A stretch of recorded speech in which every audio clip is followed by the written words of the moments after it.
translated by Elizabeth Neville Berkeley and Louis Theobald Jr. Introductory note. The following very singular narrative or record of impressions was discovered under circumstances so extraordinary that they deserve careful description.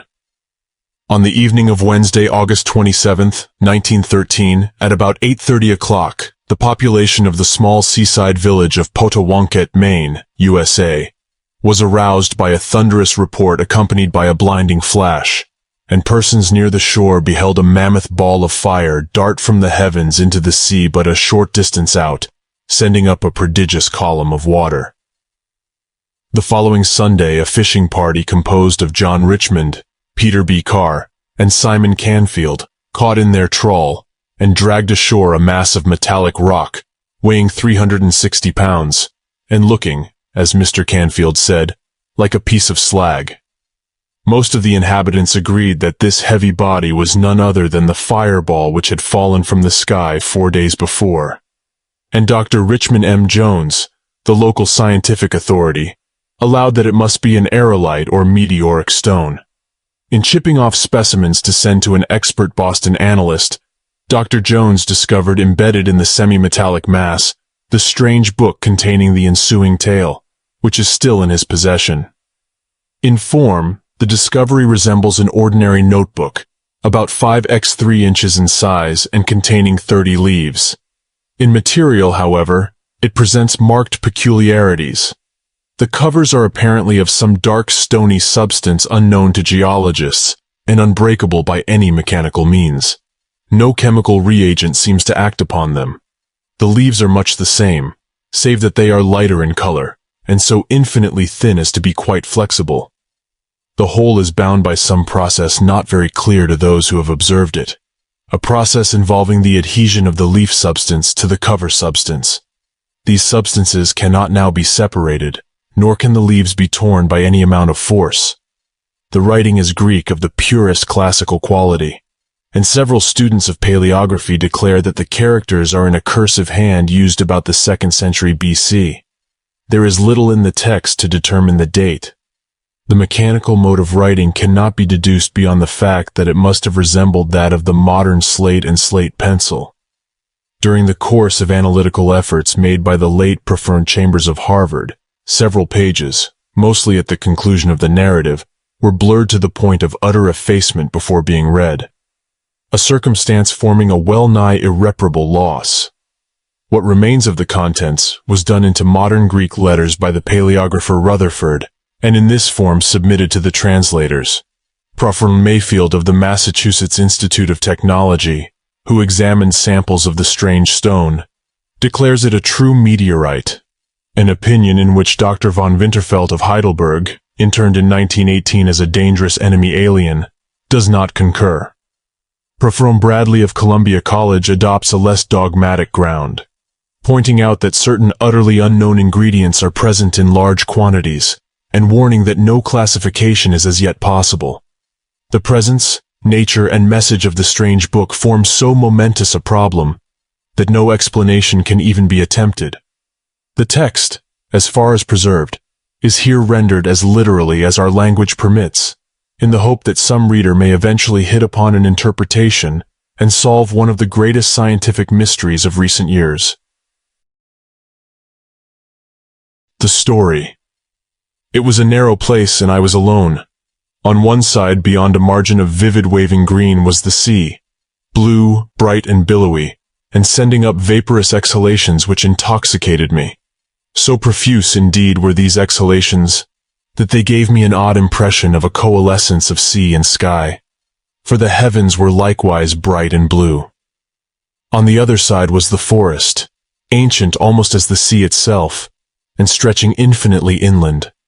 It was very dark, for the trees were grotesquely huge and luxuriant and incredibly numerous. Their giant trunks were of a horrible green which blended weirdly with the narrow green tract whereon I stood.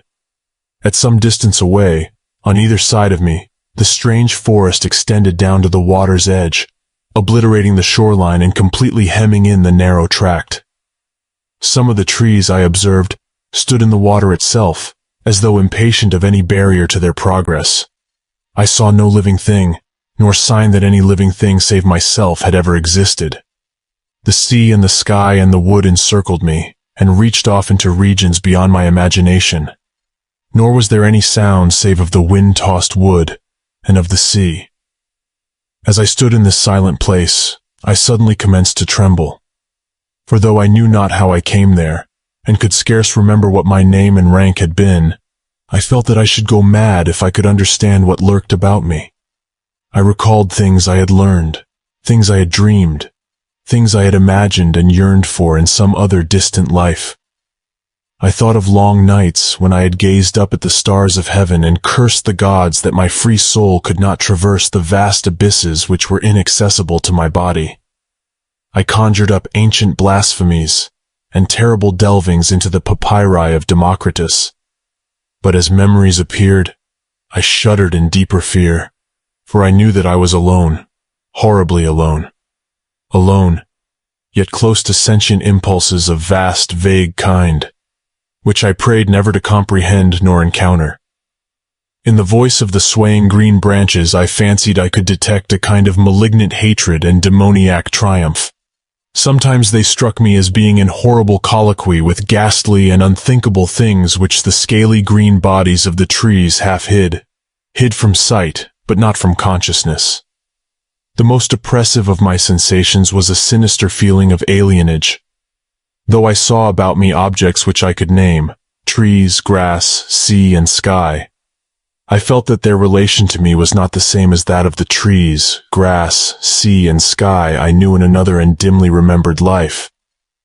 The nature of the difference I could not tell, yet I shook in stark fright as it impressed itself upon me. And then, in a spot where I had before discerned nothing but the misty sea, I beheld the Green Meadow, separated from me by a vast expanse of blue rippling water, with sun-tipped wavelets, yet strangely near. Often I would peep fearfully over my right shoulder at the trees, but I preferred to look at the Green Meadow, which affected me oddly. It was while my eyes were fixed upon this singular tract that I first felt the ground in motion beneath me.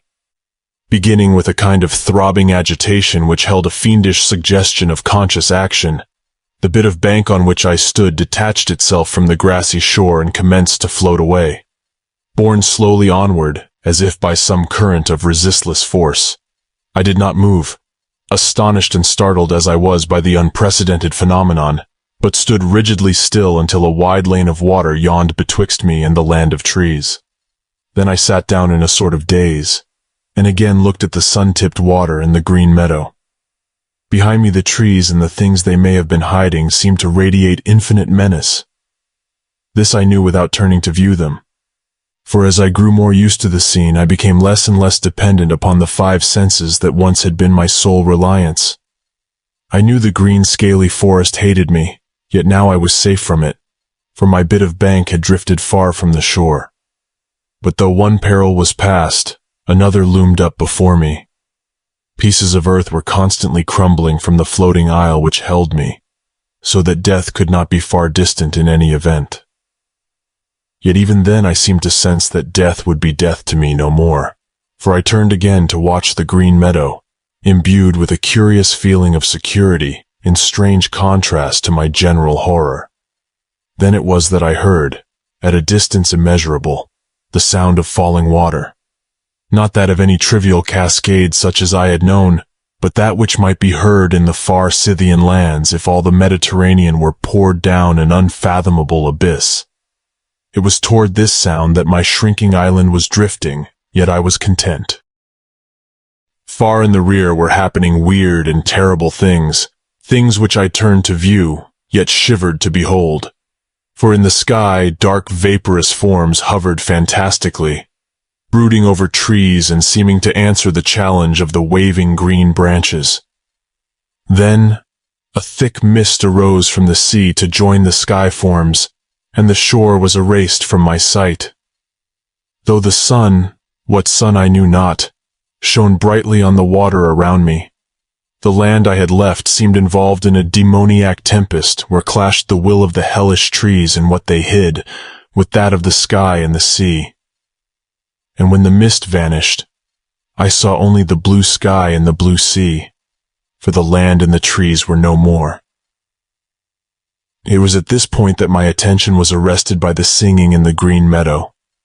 Hitherto, as I have said, I had encountered no sign of human life, but now there arose to my ears a dull chant whose origin and nature were apparently unmistakable.